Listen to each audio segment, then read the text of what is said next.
It's great having Sean Brady back here on the program, and he's got another big fight scheduled coming up here on November 20th. He's going to be taking on MIchael Chiesa. Sean, how's it going, man? It's good, man. I'm training hard. I did 2 sessions this morning. I got one more today, so I'm in the middle of camp. We're training hard, and I'm super excited about the fight. So I'm super excited to be back, and just praying and crossing my fingers everything goes well. And November 20th, I get to fight. So Yeah. everything's good though. Just avoid any black cats, broken mirrors, ladders, all that stuff. I'm sure you'll be fine. Because, yeah, of course, what we're referring to is Kevin Lee, right? You're supposed to have that fight. Lee had to pull out the first time. The second time, you had an injury. What exactly happened there for people who don't know, or what took you out of that last fight?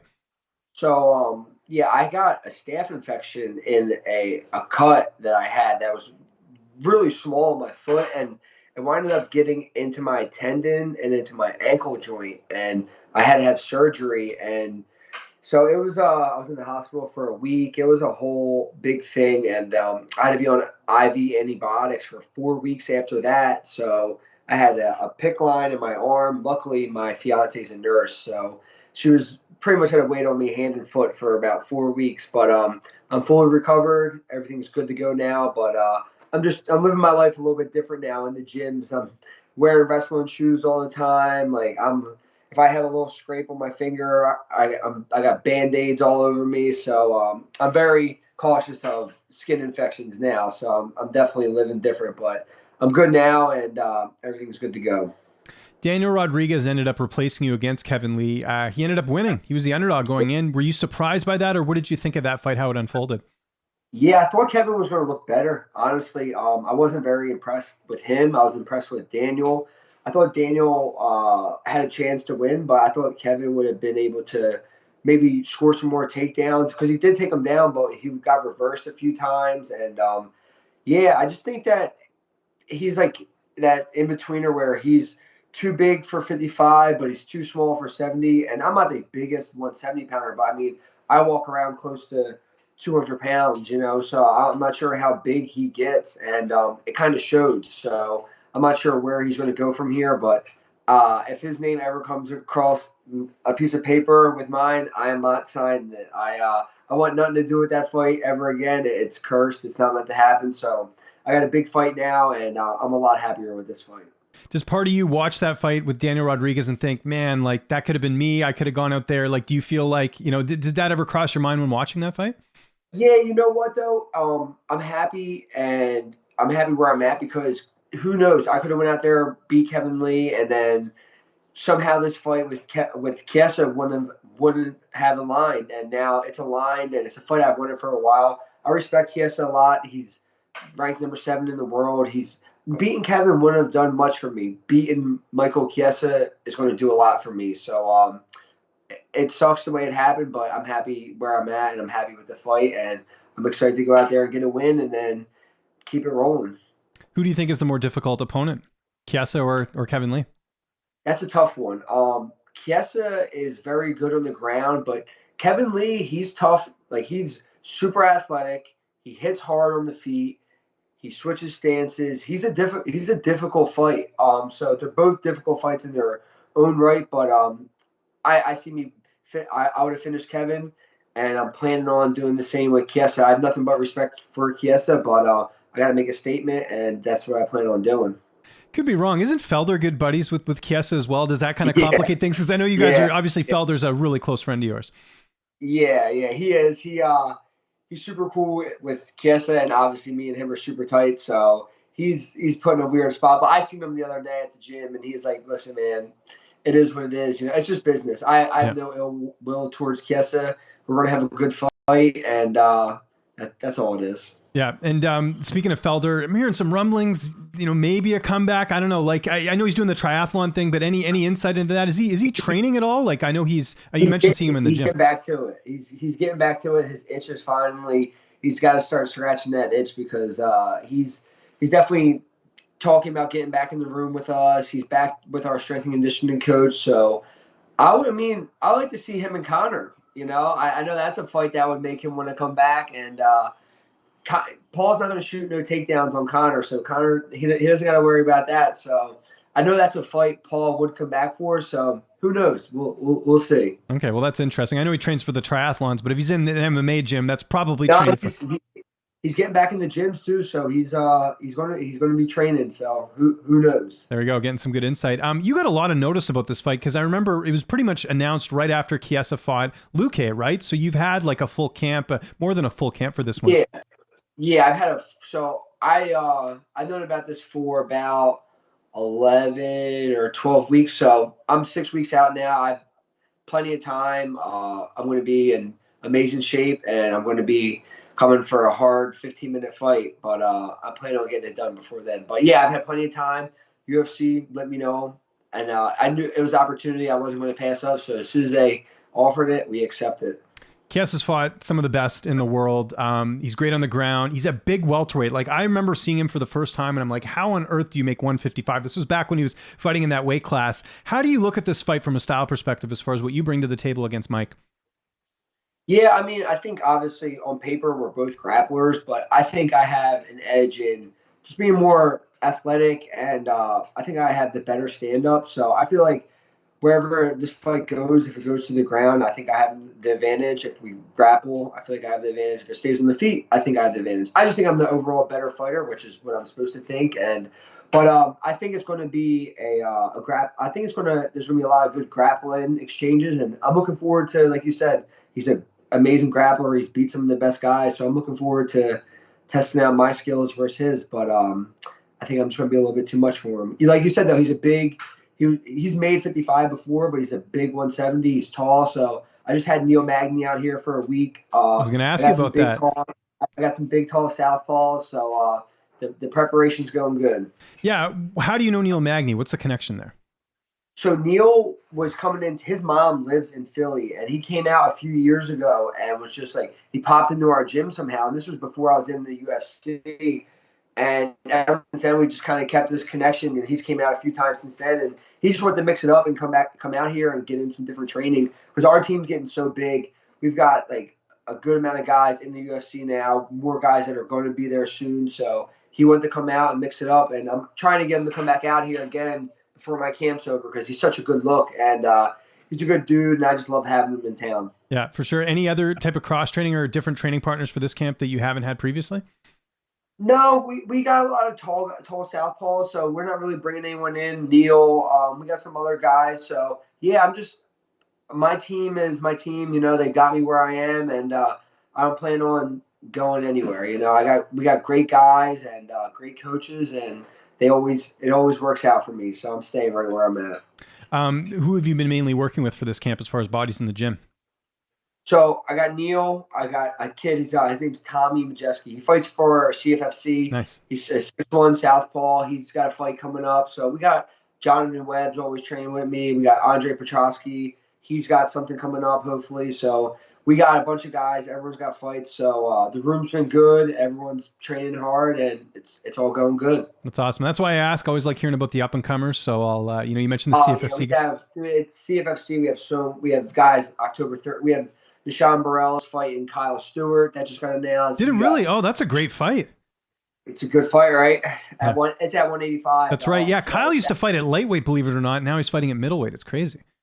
He used to fight at 170, and I always thought me and him were going to fight outside of the UFC, and then he eventually moved up to 185. So, and Deshaun kind of always bounces around. He'll go 170, 185. So they got a fight coming up. That's a good fight. We got a bunch of guys October 30th for CFFC, and then there's another one December 18th or 17th, and then they're doing the Fury grappling. So I'm trying to jump on the Fury grappling in December after I fight. So it's good, man. We got a lot of guys staying active, so it's a whole lot of fun's going on.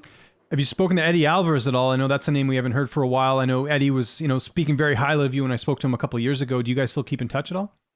Yeah, man. I've used Eddie for a few of my fights. Eddie had those 2 fights back to back last year. Well, earlier this year. So he kind of took the summer off, from what I know. Was relaxing with his family. But I seen he's back with his boxing coach. He's sending me like motivational stuff, so I know he's ready to get back to it. So once he's ready to really start training, he'll hit me up, and we'll be getting some work in for sure. Who's going to be in your corner for this fight?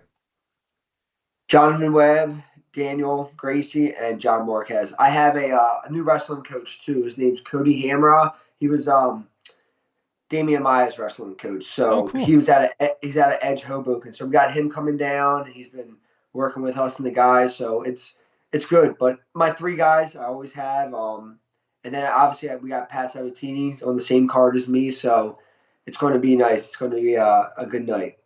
How's this fight playing out on November 20th? I know you feel like you're going to get your hand raised, but how do you envision the fight going out? Honestly, I feel like I'm going to submit him. I feel like he's a very good offensive jiu-jitsu, but he has 4 losses by submission, and I feel like I've been doing very well with my submissions in my fighting and in my training, and it's just getting better and better. And I feel like that's an area where I think I'll be able to catch him. So if I can knock him out, I'll knock him out. If I had to beat him over 15 minutes, but I really feel like a submission is something I'll definitely be looking for. What are sort of the implications of this fight? Because, the Kevin Lee matchup, that was going to be the, your first sort of notable opponent, a ranked guy, someone that was going to kind of push you up further. And Chiesa's in an even better spot now. So do you feel like this is the one fight that's going to kind of get in that contenders conversation, so to speak?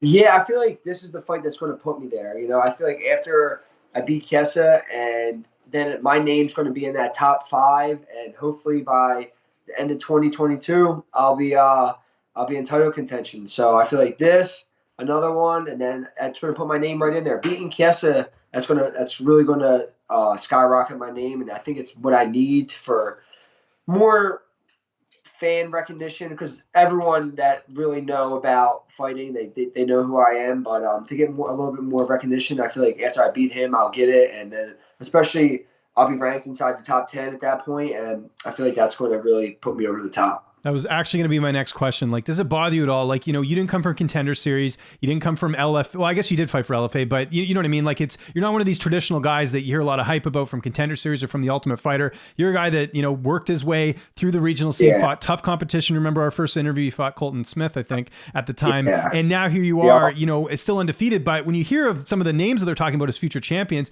you hear names like Hamzat, you hear Islam Makhachev, but not you. So do you feel like this is finally going to be like your coming out party with this fight? Because Chiesa's pretty well known. Yeah, I think so. Especially after, Luque is probably, I personally think, the second best guy in the division outside of Kamaru. He just beat Chiesa, and Chiesa had him in some bad spots. So if I can go out here and be impressive against Chiesa, it's going to put my name right up there. So I'm one win away from being right where I want to be and being right in the mix. So 6 more weeks, and then my name's going to be right there. We've heard of cases in the past of fighters being pushed too soon. I think in your case, you've had a nice, slow sort of build up to where you need to get to. But, some examples that come to mind, Darren Till, Macy Barber, maybe, those are names that you hear of, there's a lot of hype and then they don't sort of live up to that. Is that something you're aware of or something you think is a thing that fighters can be pushed too soon? Yeah, well, I think they were definitely pushed too soon. I think Darren Till, he had some good wins, but they threw him to the wolves like fast, especially after him fighting Tyron Woodley. Like, he just wasn't ready for that. Macy Barber, kind of the same thing. Whereas me, I think mine's been a nice, slow, gradual. Like, if I don't feel like I'm ready for something, I'll say no. It's something I haven't been afraid of doing in the past, and I'm not afraid to do it now. But I feel like after this one, I would love to get a main event on a fight night with another super high ranked guy. So I got big aspirations, and I know where I want to go, and this fight's going to set it all up for me. How many more fights do you have left on your contract? I was going to ask you that. I think 2 or 3. Okay. I just signed a new one relatively recently, so I still got a few more on there. Gotcha. Okay. Yeah. So not like coming up to because I was going to say you're kind of getting to that point where you're going to get the bigger fight. So I imagine the contract's got to sort of match that, right? Yeah. No, we just got a new contract relatively recently, from what I remember, and it's a good one. So I'm happy. Yeah, for sure. Was this before your last fight? Do you remember, or was it a couple fights ago when you had that contract? I think it was before my last one. So I might have. I know I have at least 2, maybe 3 fights left. There we go. But we'll renegotiate after 1 or 2 more. So yeah. You always got to renegotiate on the last one. That's always the smart move. Don't want to go head out there as well. I could be mistaken. I'm pretty sure this is the first time we've spoken since you got engaged. Congrats, man. I saw that on Instagram. Yeah, thank you, man. Yeah, we got engaged back in May. I wanted to get it done right after. So I fought. I wanted to get it done, and then I wanted to fight again in June or something like that. And then things kind of didn't work out the way we wanted to. So we really still haven't been able to celebrate. So after this fight, hopefully we can get to go do something. But it's hard, man. Like between training and like it's hard to plan stuff out with the way I have to live my life. But hopefully after this fight, me and my fiance Kristen will get to go do something nice. But we'll see. Were you nervous at all doing it? I know you guys have been together for a while, but still. I was. I remember I did it in my buddy's backyard, and I was driving, and I was with her, and I've been with her for like I think close to 8 years now, and my heart was racing. Like, and I'm like, of course she's gonna say yeah, but like I had her whole family there, like her family there, my close friends, everyone was coming afterwards, so it was a big deal. And I'm not like a super romantic guy, but my buddies helped me out. Like we set it up pretty good, and I was nervous. I was definitely nervous. I felt like I was like in the bus going to a fight, like. I'm like, man, my heart is throbbing. But she said, yeah, and we're getting married in May of 2023. So That's awesome. no fights around then. I gotta get them in before we get married. Last question before he goes. As a Canadian here, I got to ask, NHL hockey's back tonight. You going to be watching the Flyers at all? No, I'll be at jiu-jitsu. There you go. Not even catch the highlights, Sean? You're not even that... I'll watch the Contender Series. I literally don't watch sports outside of combat sports. Like I'll watch the Eagles, or I'll watch like a Philly team if they're in the playoffs or something like that. But I literally don't watch anything unless it's fighting. There we go. And doing interviews, man. I appreciate it. Sean, always a pleasure, man. Anyone you want to thank, any sponsors, any social media, I'll give you the last word. Sean Brady MMA on all social media, and thank you to all my fans. Let's keep it going. And thank you for the interview, my man. I always appreciate it.